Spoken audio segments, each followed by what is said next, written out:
The U.S. Supreme Court overturns the landmark 1973 Roe v. Wade law, giving American women the right to have an abortion. I'm Karen Fuller. Thank you for being with us today. It marks the first time in nearly half a century that individual states will now make the call on abortion laws. THV11's Sarah Horbakowitz is standing by live at the state capitol for more on what this means for you, Arkansans. But first, Skylar Henry is in Washington, where the decision came just before the court's summer recess. Demonstrators against abortion rights erupted in cheers after the Supreme Court overturned Roe v. Wade. The mood outside the court highly charged with the release of the much-anticipated ruling. We don't want to hear cheers about women being slammed back to the dark ages and all of society slammed backwards. The conservative majority court sided with the state of Mississippi and its supporters in Dobbs v. Jackson Women's Health Organization. With their case, Mississippi officials asked the High Court to eliminate the constitutional right to abortion first established in 1973. This is a wonderful opportunity to return this to the people. According to the Guttmacher Institute, which supports abortion rights, an estimated 26 states were either certain or likely to ban abortion if the High Court overturned or dismantled Roe. The decision here today is the outcome of decades-long lobbying by groups against abortion rights. The appointment of 3 conservative justices during the Trump administration made it a sudden reality. We've been knowing this was going to go down since Kavanaugh. The watershed ruling follows an unprecedented leak of a draft majority opinion that sparked protests, including some outside justices' homes. The leak has impacted the High Court from the inside out. Chief Justice John Roberts has ordered a full investigation. Today, Roberts did not join the 5 conservative justices or 3 liberals. He said, in his own opinion, he would have stopped short of ending the right to abortion. Skylar Henry, CBS News, Washington. And now we turn to THV11's Sarah Horbakowitz to see what the ruling means for the people of Arkansas. Sarah.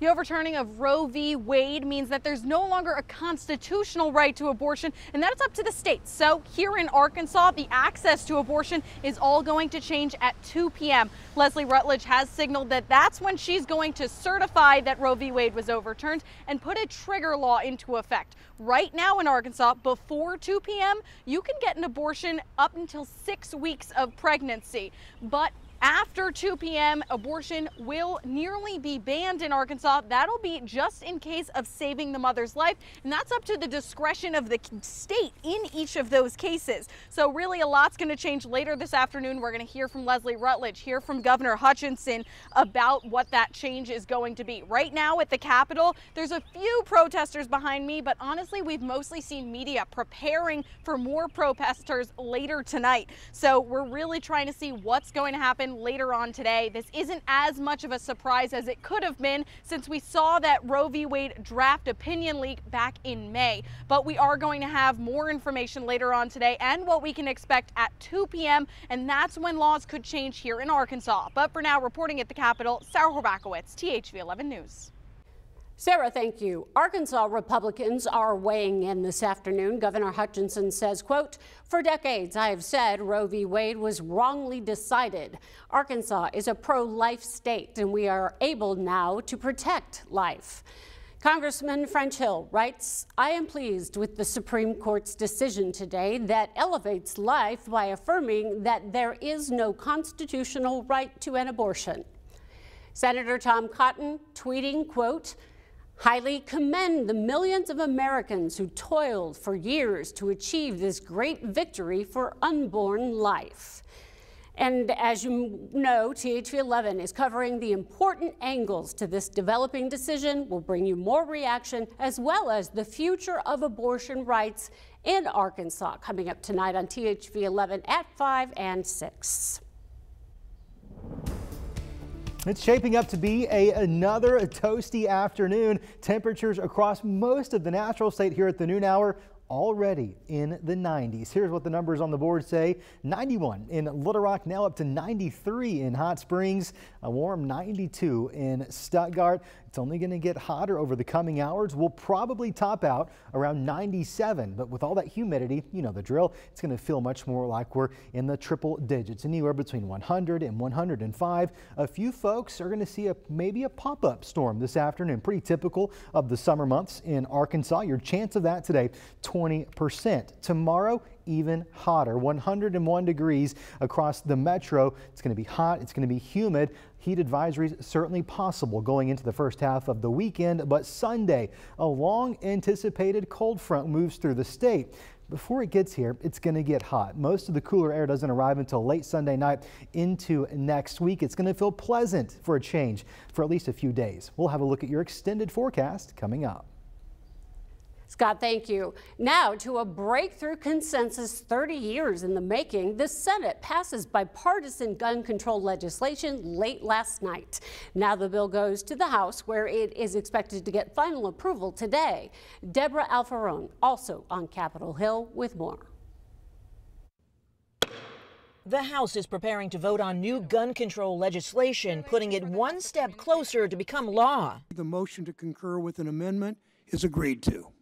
The Senate passed the measure 65-33, and despite pressure from the NRA, 15 Republicans broke ranks to join Democrats, including Minority Leader Mitch McConnell. What I'm mainly concerned about is dealing with the issues that have been brought to the fore by these mass shootings, which are directly related to school safety and mental health.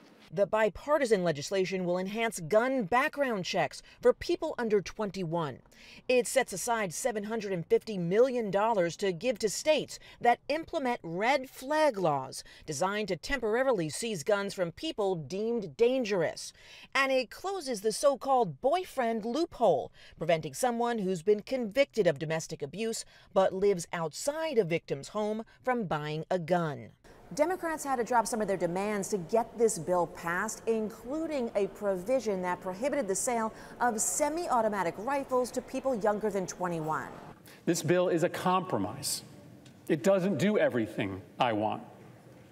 But what we are doing will save thousands of lives. Some Republicans who voted against it say the bill stomps on the Second Amendment and won't help save lives. Doesn't stop violent crime, but that does infringe on the Second Amendment.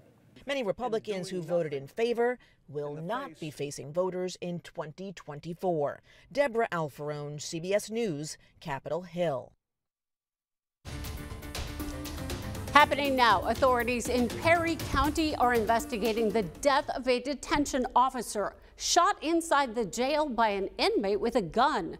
That suspect is now charged with capital murder. THV 11's Frederick Price has the story.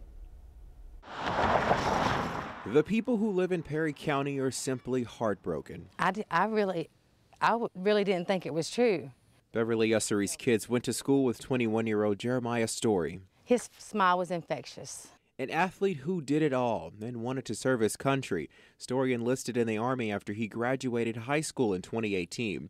Ussery fondly remembers his positive attitude and willingness to lend a hand to so many in this small community. When you heard Jeremiah's name, it usually was in church, him helping the youth, or on the football field, helping the younger kids. But Story's life was cut short Wednesday night.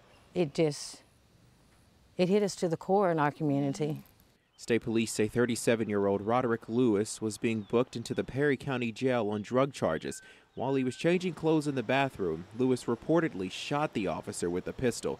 Story died at a Conway hospital early Thursday morning. In times of sadness and in times of happiness, we're always there for each other. Delois McDonough is best friends with Jeremiah's aunt. We always had family get-togethers down there, and Jeremiah was just, in the midst of it all. Those memories are helping the two cope with this tragedy. We come together. We are small, but when something tragic happens, we come together and we are mighty. McDonald says the sun will rise tomorrow, and she can't help but believe he'll reunite with the family members he loved so dearly. He's in heaven with Nanny Mala, and they're probably playing dominoes because that was one of their favorite things to do. In Perry County, Frederick Price for Wake Up Central. The man wanted in the disappearance of a 14-year-old girl from Mountain Home is under arrest. It comes one day after her family says she was found in a cave on his property. This man, 40-year-old Isaac Melder, faces charges including kidnapping and internet stalking of a child. We've reached out to police several times to try and get more information about the case, but so far we're not getting answers. It has been 1 year since 17-year-old Hunter Britton was shot and killed by a Lonoke County Sheriff's deputy. And now Britton's family says they are suing the now former deputy, Michael Davis. Davis is charged with manslaughter and later found guilty of negligent homicide in the death of Britton. Davis is currently serving a 1-year jail sentence. We did reach out to Sheriff John Staley for comment, but he says he's not been advised of any lawsuits being filed just yet.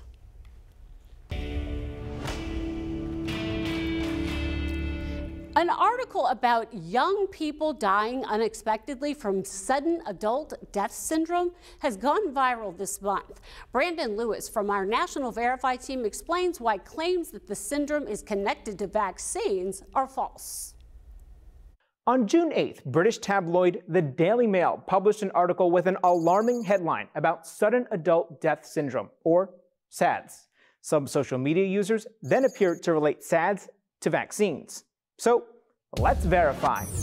Is sudden adult death syndrome, also called sudden arrhythmic death syndrome, linked to vaccines?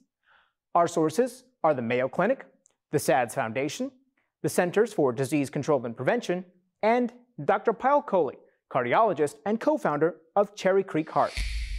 We want to tell you up front that all of our sources say no, sudden adult death syndrome is not linked to vaccines, nor is SADS a new condition. SADS is a term that describes an unexpected cardiac death in young adults, primarily people in their 30s and 40s, as well as younger athletes.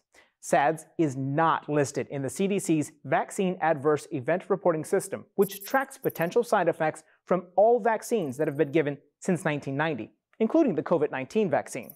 It's mind-blowing to me where that came from. But the sudden arrhythmic death syndrome is a very specific phenomena, and that being caused by the vaccine is not something that has been reported in the vaccine database and not something we have seen with prior vaccinations. So, no, sudden adult death syndrome is not linked to vaccines. The Mayo Clinic says SADS is sometimes caused by a genetic and undetected condition. And when a person's heart begins to beat quickly, such as an athlete's during competition, or the heart loses its rhythm after a chest injury, it can lead to sudden death. With your Verify, I'm Brandon Lewis.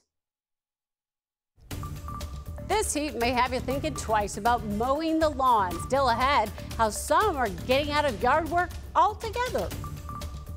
It's hot already out there this afternoon. It only gets hotter over the hours to come. And then tomorrow, we very well could be back in the triple digits. And that's before you consider the humidity. If you're sick of the heat, the good news is we got a cold front heading our direction. I'll look at the latest timing coming up.